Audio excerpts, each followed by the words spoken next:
In the stacked featherweight division, Alexander Volkanovski has set himself apart from the crowd. He's someone who has trained in wrestling all his life, and while he could have gone the route of professional rugby, he chose to stick with the world of MMA due to his passion. That has rewarded him well, as the great fighter has won all but one of his bouts. MMA fans and fighters all have held high regards for this famed fighter in the UFC, and we'll dig just into how much he's worth and more in this video. Before we start, comment below whether you were convinced in Alexander's 2 fights against Max Holloway. There's a bit of controversy surrounding his decision wins, where some fans were leaning towards Max in the win. Let us know what you think in the comments below. Now let's get started. Passion for MMA. Although it was never Alex's first passion, the famed fighter still played around with the idea of being a fighter at an early age. He began training in Greco-Roman wrestling at the age of 12 and even won a national title. At the age of 14, Volkanovski took a left turn and focused on his career in rugby. Here he played in a semi-professional league and was even recognized as the best player in 2010. However, compared to making hundreds of thousands of dollars a fight, he would be making thousands a year in the league. In addition, Alex mentioned he would watch UFC events as a kid and even purchase pay-per-view events at the age of 14. Around the age of 22, Alex made a choice to start training in MMA again, and even had to adjust his diet to come down weight classes. Did you know that this fighter used to fight in the welterweight division due to the size he got as a rugby player? That should tell you all you need to know about the kind of power this fighter has. As he made his transition into the UFC and adjusted his weight to the current division, it was clear that Alex would be a problem for the stacked featherweight division. Incredible fighting career.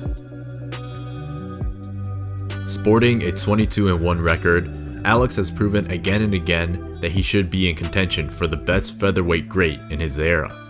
After joining the UFC in November of 2016, Alex quickly took the featherweight division by storm. He fought a rising Jeremy Kennedy, who was on an 11-win streak going into their match. However, Kennedy would be no match for the pressure put out by Volkanovski, as he lost in the second round to a TKO.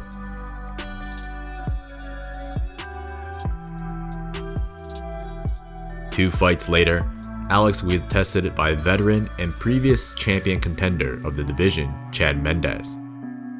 Knowing that Chad was a great wrestler, the two would duke it out in the ring, but Alex showed he wasn't a one-dimensional fighter. He would be able to land combination after combination on Chad and win via TKO. This fight was also awarded the Fight of the Night award at UFC 232. Another previous champion and title contender in Jose Aldo stepped up to challenge Alex next, and again Volkanovski showed his ability to neutralize strikers. He would put on the pressure and smother Jose, making his striking ability a non-factor. This allowed Alex to control his opponent and would be a common strategy he would employ against fighters with high level of striking. Alex won via decision against Jose Aldo. Next came his fight against Max Holloway, where both fighters wouldn't give an inch. They kept the fight close and both ended up being decision wins for Alex. However, many fans have come out in protest against the techniques utilized by Alex, as he would try and push his opponents against the fence to neutralize their power.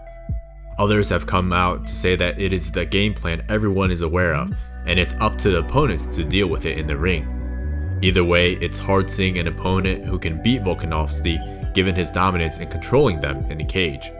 What are your thoughts on this controversy and the technique that Volkanovski employs? Lifestyle and net worth. Alexander Volkanovski is married to his longtime partner Emma, and together they have 2 daughters. Although a difficult journey to become a UFC champion and defend his title, Alex has mentioned his family as a support system for him to continue grinding out the daily tasks needed to be at the top. It goes both ways, as Alex has mentioned how hard it's been for him to be without his family as well. I would go away and I was meant to do a month of training, and then 2 or 3 weeks into it, I would cut it short because I couldn't stay away that long.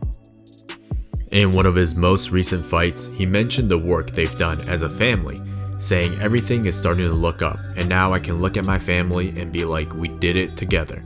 Let me get this win and a $50,000 bonus for knockout of the night.